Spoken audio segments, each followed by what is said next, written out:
Good, happy Friday morning, everyone. I'm Riley King, and welcome to the Riley King Newscast, right here on the Riley King Network. Today is Friday, December 6th, 2019. We have a lot of news to get to this morning, so let's begin. First up, we're going to begin with the WMUR News 9 weather team, and they are saying periods of light snow for today. So let's take a look at this weather forecast from WMUR News 9 meteorologist Eric Regular.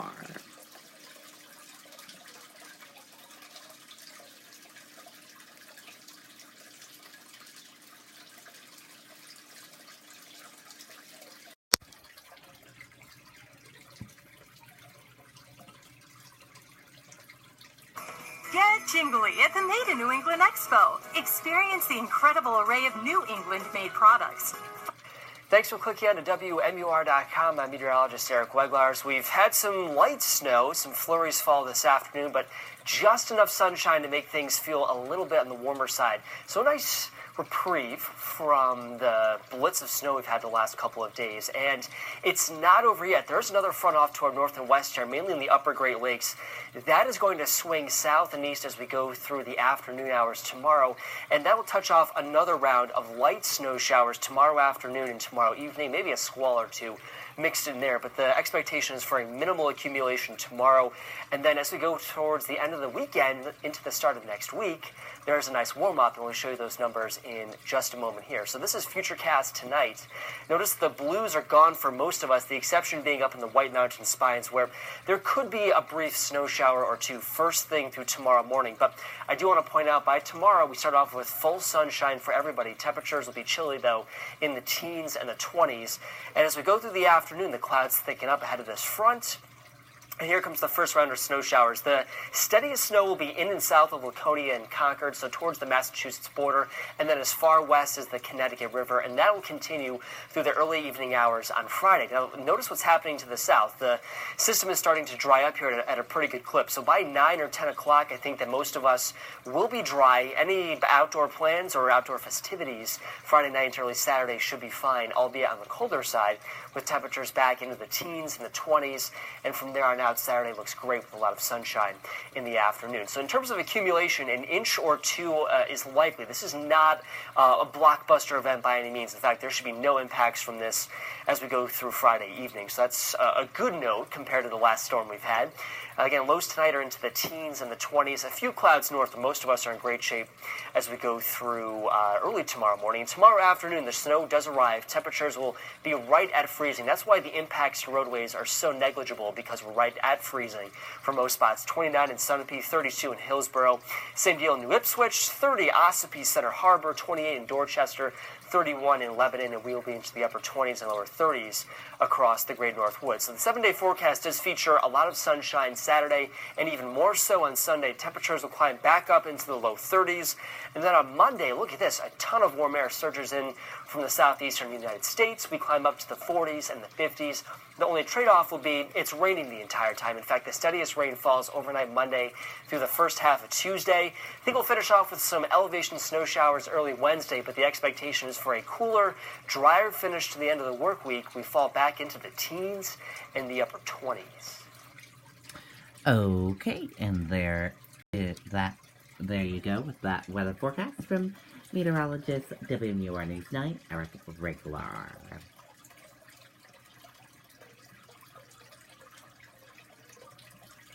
Now let's get to your news. Head-on crash in Franklin. 2 people sent to Concord Hospital. Let's take a listen to the video from WMUR News 9.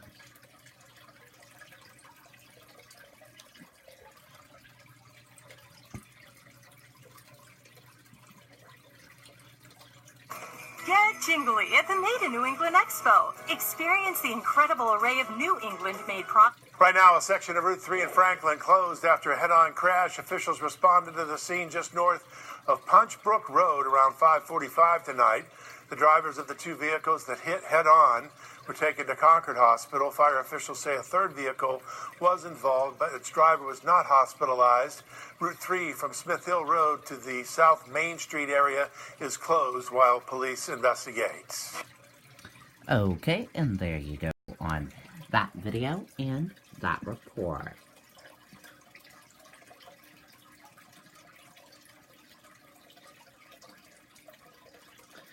Man who claimed self-defense in July fatal shooting won't face charges. Manchester man shot person seen going through his garage. Let's take a listen to that video from WMUR News 9, Siobhan Lopez.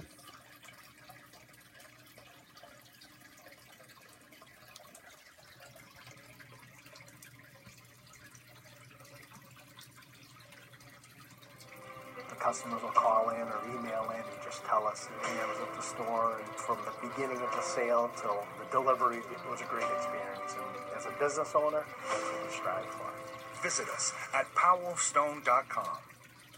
Nearly 5 months after 42-year-old Jason Berry was shot and killed at a property on Union Street in Manchester, the Attorney General's office says the homeowner who pulled the trigger will not face any charges. Devastated, just like any family member would be. Attorney Joe Kelly Lavasser represents Berry's sister. We believe there was a wrongful death, and that obviously we don't believe the shooting was warranted whatsoever. The shooter claimed self-defense from the start. The AG's report says it cannot disprove that beyond a reasonable doubt. There are several different varieties of self-defense that will be available to a property owner or homeowner or someone on their property. And based on our review of the law, at least one or two of those would be applicable in this case. According to the report, the homeowner saw live surveillance video on his phone of a man in his garage. He drove home, got his gun out of the house. When he went outside, the man, later identified as Berry, was crawling out from under the door. The man told him to stop and shot Berry, saying he feared for his life and his property. The most normal, prudent person who knows somebody's in their garage, what they do, they call the police. He saw an opportunity to kill somebody, he took that opportunity, and he did kill somebody. The report says surveillance video shows Berry wearing a headlamp, going through items in the man's garage. An autopsy revealed he died from a single gunshot wound. And that he did have significant amounts of methamphetamine in his system. Berry's ex-girlfriend lives next door to where this shooting happened. She told detectives that he had been staying with her at the time. Attorney Lavasser says his client is considering filing a lawsuit against that shooter. We're live in Manchester tonight. Siobhan Lopez, WMUR News 9. Okay, and there you go on that video and that report.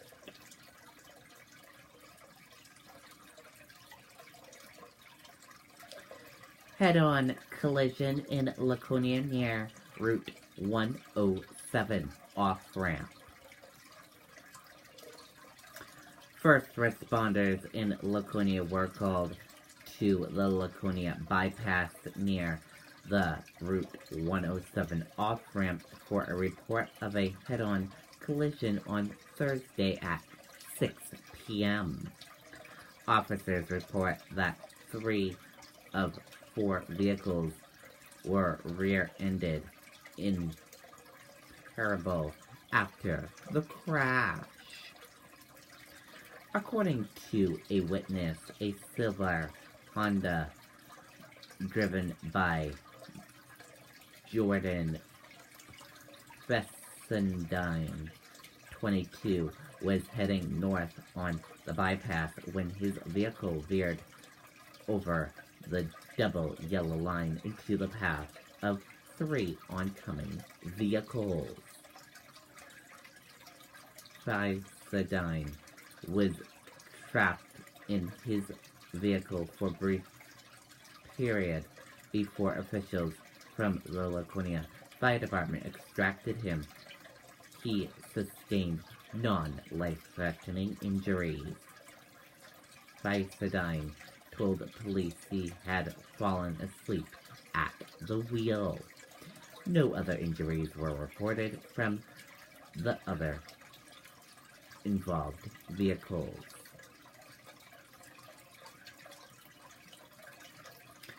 With closure of Granite Pathways, state lacks services for youth in need of addiction help.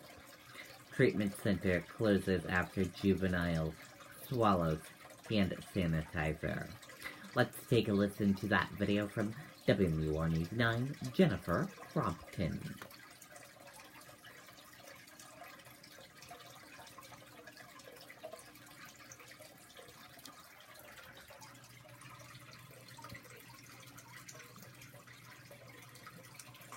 We feel that if a customer wants their product and they're ambitious and they want to do it today, if we have it here in stock, we have the people, the trucking, and why put off till tomorrow what you can do today? Visit us at powerstone.com.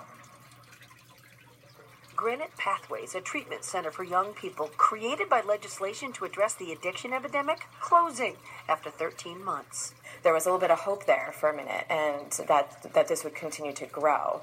Sarah Fetris directs the intensive outpatient program at Seacoast Youth Services, treating co-occurring mental health and substance use disorders. 4 days a week, we have the kids come to the program. It's a 10-week program, and we get kids from all over the state. She referred some that needed more help to Granite Pathways and took some transitioning out of rehab into her program. The closure leaves no in-state residential options. And so then I am faced with that problem of, well, I can't keep them here. This isn't the right place for lots of reasons. But then, the family's like, well, what do we do then?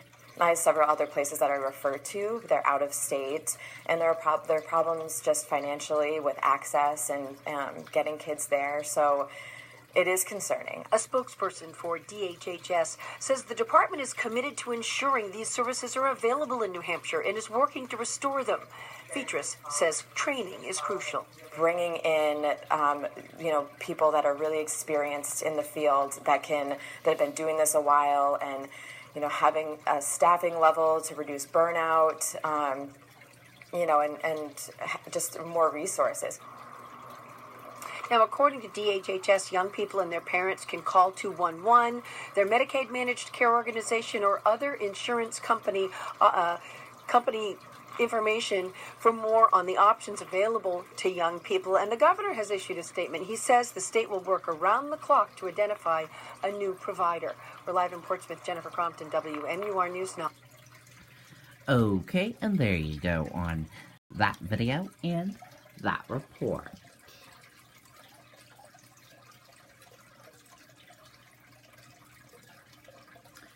New Hampshire health officials investigate Norovirus outbreak in Manchester. Outbreak linked to private gathering, officials say. Let's take a listen to that video from WMUR News 9.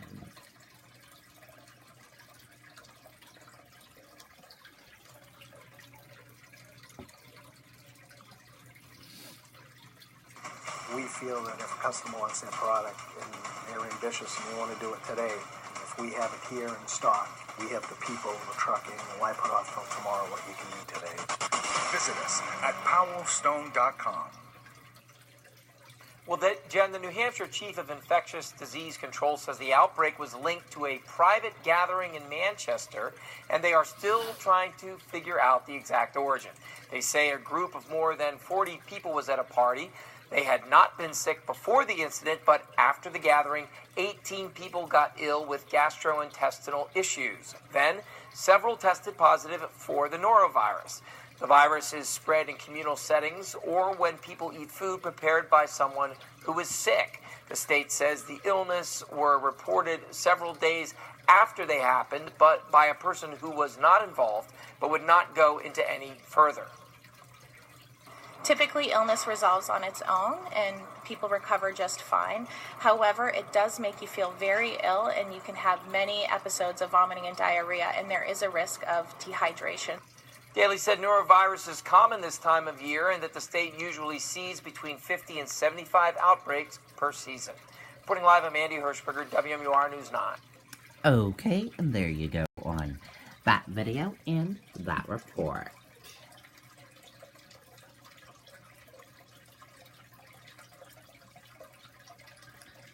And now let's take a look at your 2020 New Hampshire candidate tracker for today, for December 6th, 2019. We have 3 candidates in New Hampshire today. The first candidate, Pete Buttigieg. He'll be at a house party in Concord, New Hampshire at 10 o'clock a.m. The second candidate in New Hampshire today, Tulsi Gabbard. She'll be at a house party in Jaffrey, New Hampshire at 5 p.m. And Elizabeth Warren. She has 2 events today. Her first event, community conversation at Bowling Arcs in Peterborough, New Hampshire at 2:15 p.m. And her second event, town hall at New England College at Henniker, New Hampshire at 5:30 p.m. And those are the 3 candidates in New Hampshire today.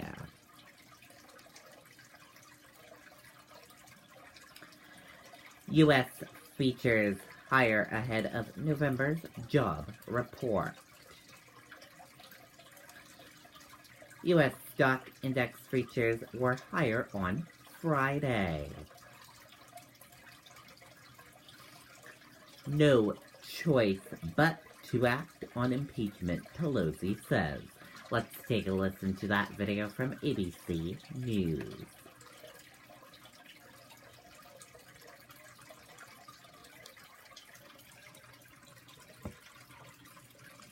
Next to the historic next step in this impeachment showdown, House Speaker Nancy Pelosi saying today, the president leaves Congress, quote, no choice, telling the House to move to impeach the president. The president calling it a big fat hoax. And after the speaker addressed the cameras today, a reporter shouting a question, she stopped, fired back, and then she returned to the podium. ABC's Mary Bruce on what played out today. She's on the Hill tonight. Today, the historic announcement from Speaker Nancy Pelosi. After 2 months of investigation, the House will move to impeach President Trump. Today, I am asking our chairman to proceed with articles of impeachment. It's a step the Speaker has resisted for months. Our democracy is what is at stake. The president leaves us no choice but to act. We asked Pelosi what changed her mind. Was there an aha moment for you personally, a piece of evidence or testimony that swayed you now to take this step? The facts of the Ukraine situation have just changed everything. Asking a president of another country to make an announcement that he was investigating the president's political opponent and withholding military assistance that was voted by the Congress of the United States. At the White House are Cecilia Vega pressing the president. Are you worried, sir, about the stain that impeachment might have on your legacy? No, not at all. Not at all. It's a hoax. Just 24 hours ago, Republicans insisted Democrats want to impeach Trump simply because they don't like him. As she walked off today, a reporter asked Pelosi if this is personal. Do you hate the president, Madam Speaker? Because I don't hate anybody. Representative Collins suggests we don't hate anybody, not anybody in the world. So don't accuse me. I did not accuse you. You did. I asked a question. You did. Representative Collins yesterday suggested that the Democrats are doing this simply because they don't like the guy. That had nothing to do with it. Let me just say this. I think it's an important I think the president is a coward when it comes to helping our kids who are afraid of gun violence. Pelosi listed issues where she and the president clash, but was adamant their differences have nothing to do with impeachment. This is about the Constitution of the United States. I don't hate anyone, so don't mess with me when it comes to words like that. So let's get to Mary Bruce with us live on the Hill tonight. Mary, President Trump tweeting today that if Congress is going to impeach him, that they should do it now, fast is what he tweeted, so that he can have, quote, a fair trial, of course, in the Republican-controlled Senate. And this is all moving very quickly. David, this is progressing at a rapid pace. On Monday, Democrats who are leading this investigation will present their evidence before the committee that is now drafting these articles of impeachment. And it looks likely that the president could be impeached before Christmas. David? Mary Bruce tonight. Mary, thanks. Hi, everyone. George. Okay, and there you go on that video and that report. And that does it for this morning edition of the Riley King Newscast, right here on the Riley King Network. I hope you all enjoyed watching, and I hope you all have a great day, everyone. I'll see you back here later on today for another newscast. I'll have a news report coming up in a little bit. Goodbye, everyone.